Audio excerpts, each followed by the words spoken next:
Очень больно. Ты, пожалуйста, не стесняйся. Если больно, то ты говоришь, чтобы мы понимали. Вот. От тех приступов кашля, которые были у нас в течение вот этих 2 недель, у нее дико спазмировалась вот эта мышца. Вот. Поэтому наша самая первая необходимость — это снять вот этот вот блок. Вот. В первую очередь. Вот уже сразу начинает лучше становиться дыхание, да? Вдохнуть захотелось глубоко. Да. Вот. Это мышца, первая мышца, которая отвечает за дыхание. От кости до кожи вот здесь есть 7 этажей, 7 пластов мышц. Вот тут проходит и диафрагма, тут проходит и широчайшая мышца спины, и нижняя трапеция, и средняя трапеция, и передняя зубчатая, и самое главное межреберные. Все вот эти мышцы очень сильно спазмированы. Вот, нужно довольно-таки жестко, да, это больно, это неприятно, это нужно потерпеть. Это, в принципе, работа длится не очень долгое время, то есть потерпеть это можно. Да, вот. То есть вот это сейчас идет подготовительная работа. Во-первых, просто улучшить дыхание, во-вторых, подготовительная работа, чтобы добраться до ромбовидных мышц. До тех мышц, которые именно отвечают за сдавление именно грудной клетки. Вот. Сейчас вот мы прорабатываем очень качественно, очень хорошо, подробно. Вот так вот. Немножечко потихоньку начинать уже ее. Заметьте, насколько он неохотно отводится, насколько рука в плече, причем в суставе неохотно отводится. Все прям вот заржавевшее здесь.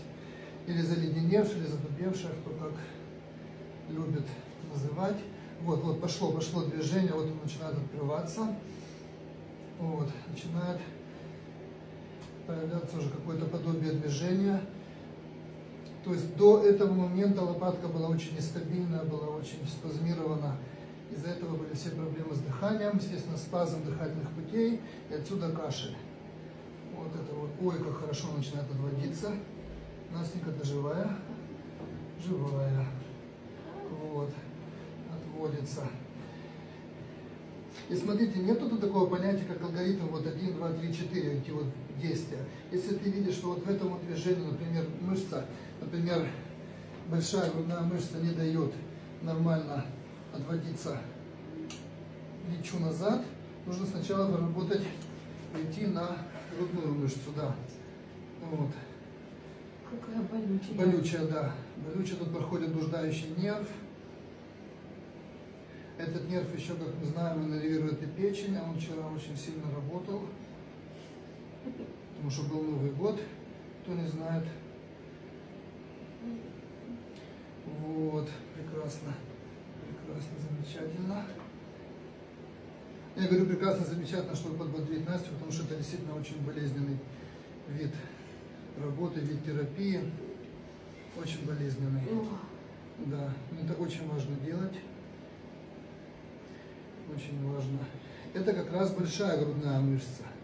А сейчас мы подойдем к малой грудной мышце подключичной. Они еще более болезненные. Вот, и они тоже очень сильно спазмированы. Это те мышцы, которые прям очень сильно перенапряглись и спазмировались во время кашля, приступов кашля. Вот, разрабатываем все эти мышцы. Заметьте, все это должно происходить в движении плечевого сустава.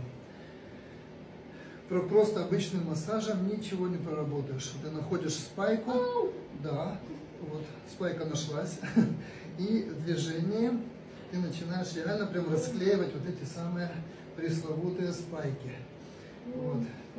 Здесь проходят нервы очень важные, здесь проходят артерии очень важные. Вот. Обязательно нужно все расслабить. Вот.